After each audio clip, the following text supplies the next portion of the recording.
एक और जहां प्रदेश की मनोहर सरकार बेरोजगारी कम करने की दिशा में सार्थक पहल करते हुए युवाओं को स्थानीय उद्योगों में 75% रोजगार देने की नीति पर काम कर रही है, तो वहीं दूसरी ओर औद्योगिक इकाइयां कंपनी में प्रोडक्शन कम होने का हवाला देकर सालों से नौकरी कर रहे स्थायी युवाओं को बाहर का रास्ता दिखा रही हैं। जी हाँ, यह हम नहीं कह रहे, बल्कि यह कहना है कंपनी के बाहर धरने पर बैठे इन युवाओं का, जिनमें 30 युवाओं को कंपनी ने उनका हिसाब कर बाहर का रास्ता दिखा दिया। और यही वजह है कि कंपनी के दूसरे स्थायी कर्मचारी भी निकाले गए, कर्मचारियों के समर्थन में धरने पर बैठ गए और कंपनी प्रबंधन के खिलाफ जमकर नारेबाजी की। दरअसल यह मामला रेवाड़ी जिला के औद्योगिक क्षेत्र बावल स्थित Goshi India auto parts private limited company का है, जहां काफ़ी संख्या में कर्मचारी सालों से नौकरी कर रहे थे, लेकिन गत 18 नवंबर को कंपनी के प्रबंधन ने स्थायी कर्मचारियों को अचानक से उनका हिसाब कर बाहर का रास्ता दिखा दिया। रेवाड़ी से राजकुमार की रिपोर्ट। आप हमारे चैनल को लाइक, सब्सक्राइब, शेयर करें।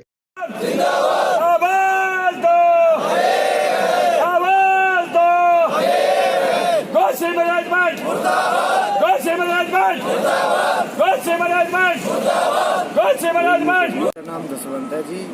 मैं गोशी कंपनी में 11 साल से ड्यूटी कर रहा हूँ लगातार, और हमारे को 30 कर्मचारियों को परमानेंट को बाहर कर दिया गया है।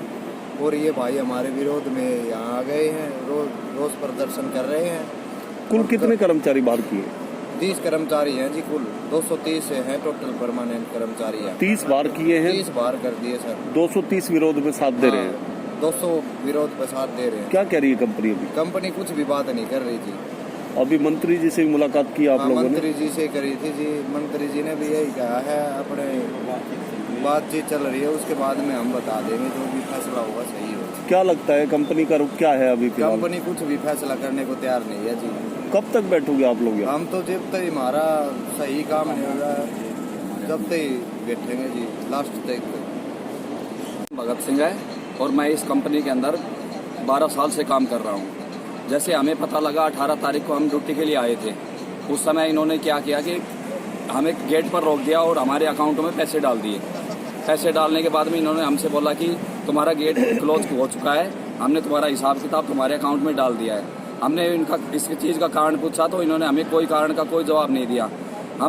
हमने खूब कोशिश की कि हमारी कोई गलती हो या कुछ भी ऐसा हो तो हमें कुछ तो बताओ।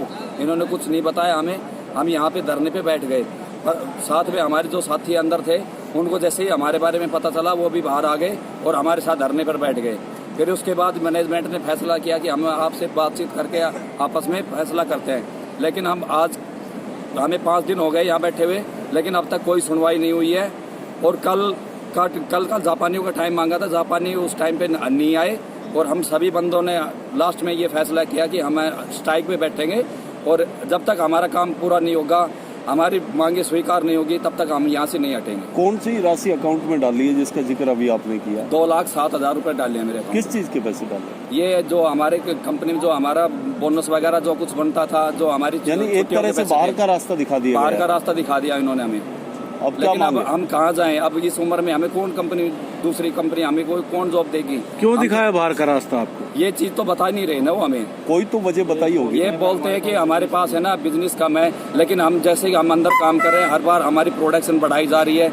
जैसे हमारी प्रोडक्शन 2000 थी तो उसको 4000 कर रहे हैं, और अलग से प्लांट भी तैयार किया जा रहा है। किस लिए तैयार किया जा रहा है? हम तो यही सोचेंगे कि कंपनी के अंदर काम बढ़ रहा है, लेकिन ये इस चीज़ को मानने को तैयार नहीं है। हर बार यही बात कहते हैं कि हमारे पास कोई काम नहीं है।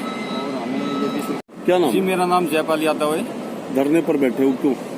हमारे 18 तारीख को 30 परमानेंट एम्प्लॉयज बाहर निकाल दिए थे। छुट्टी के लिए आए थे, यहाँ गेट क्लोज कर दिया उनका और अमाउंट में पैसा भेज दिया 2-2.5 लाख रुपया के हिसाब में, कहीं का 2.25, कहीं का 2.5 तक। तो हमने उसी दिन अंदर वाले बंदे थे वो अंदर बैठ गए। उसके बाद हमारी कुछ बातचीतें हुई यूनियन बॉडी की, लेकिन मैनेजमेंट कुछ बात करने के लिए कुछ तैयार नहीं थी। फिर कुछ हद तक ये आया कि ठीक है, बातचीत करके जरिए से हम कुछ समाधान निकालेंगे। कल जापानीज आ जाते हैं। जापानीज आए दूसरे दिन, जापानीज ने ये कहा ठीक है और कंपनियों का डाटा ले आओ, उसका हिसाब से हम इनका हिसाब किताब सोच लेंगे। तीसरे दिन फिर जापानीज नहीं आए। फिर हमने यूनियन बॉडी से बात करके आपस में हमारी यूनियन बॉडी को ये कदम उठाए भाई हम सब स्ट्राइक पे बैठेंगे। अंदर वाले फिर स्ट्राइक कर दी। शाम के टाइम हमें प्रशासन ने अंदर से मना कर दिया, भाई तुम यहाँ से बाहर हो, कंपनी ने स्टे ले रखी है, अपना बाहर धरना प्रदर्शन करो। हमने अब फिर यहाँ बैठना शुरू कर दिया। हम कंटिन्यू यहाँ बैठे हैं और हम प्रशासन से यही उम्मीद करते हैं हमारी जितनी हो सके उतनी मदद करे। कब से बैठे हो आप लोग यहाँ? हम जी परसों से बैठे हैं। क्या कुछ मांग है? हमारी मांग है जो और कंपनियां निकाल रही है बंदों को उसी हिसाब से हमें भी हिसाब दिया जाए। हम कोई किसी लेकिन मैनेजमेंट किसी बात करने के लिए तैयार नहीं हुए। कितने लोग निकाले हैं? अब हम यहाँ 230 एम्प्लॉइज बैठे हैं, जो टोटल परमानेंट बंदे हैं वो सारे यहाँ बैठे हैं। 270 बता रहे हैं? नहीं 230 है। 230 लोग। हाँ जी।